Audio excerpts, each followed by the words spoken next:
வணக்கம். அனைத்து உறவுகளுக்கும் எனது இனிய காலை வணக்கத்தை தெரிவித்துக் கொள்கிறேன். உங்களிடத்தில் மிகவும் முக்கியமான ஒரு ஜோதிட குறிப்பை பகிர்ந்து கொள்ள வருகிறேன். ஒரு ஜாதகத்தை பார்த்தவுடன் நாம் சொல்லிவிடலாம், இந்த ஜாதகம் யோக ஜாதகம். சில பிரச்சனைகள் இருந்தாலும் அந்த பிரச்சனைகளை கடந்து இவர் பெயர், புகழ், செல்வம், செல்வாக்கு, அந்தஸ்து என வாழ்ந்து விடுவார் என நாம் சொல்லிவிடலாம். அப்படிப்பட்ட கிரக அமைப்புகள் நிறையா இருக்கின்றன. அதில் ஒரு சில அமைப்பை மட்டும் வைத்து நாம் பார்ப்போம்.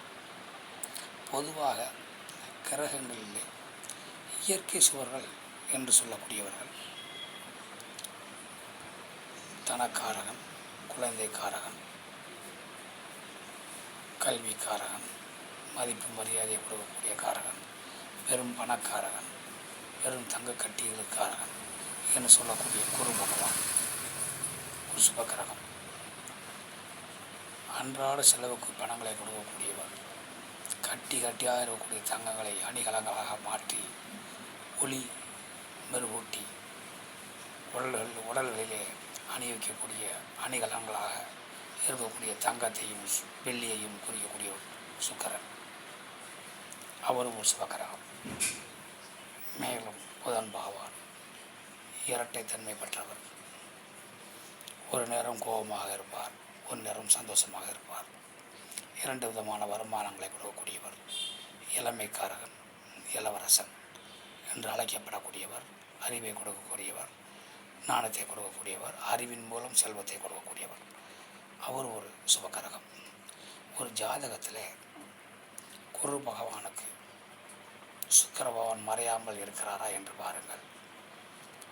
அந்த குரு பகவானுக்கு புதன் பகவான் மறையாமல் இருக்கிறார் என்று பாருங்கள். இப்படி ஒருவருக்கு ஒருவர் மறையாமல் கேந்திரங்களில் இருந்தாலும் சரி, அவர்களுக்குள்ளாக திரியோணங்கள் இருந்தாலும் சரி, இல்லை 2ஆம் வீட்டில் இருந்தாலும் சரி, இல்லது 11ஆம் வீட்டில் இருந்தாலும் சரி, இப்படி 6, 8, 12 வீடுகள் இல்லாமல் அவர்களுக்குள்ளாக இருந்தாலே, குருவுக்கு 6இல் சுக்கிரன் இருக்கிறார் என்று இல்லாமல், குருவுக்கு 6இல் புதன் இருக்கிறார் என்று இல்லாமல், புதனுக்கு 6இல் சுக்கிரன் இருக்கிறார் என்று இல்லாமல், புதனுக்கு 8 சுக்கிரன் இருக்கிறார் என்று இல்லாமல், 6, 8, 12 வீடுகள் இல்லாமல் அவர்கள் மறைவு பெறாமல் ஒருவருக்கு ஒருவர் மறையாமல் இருந்தாலே அந்த ஜாதகர் செல்வந்தர், யோகசாலி.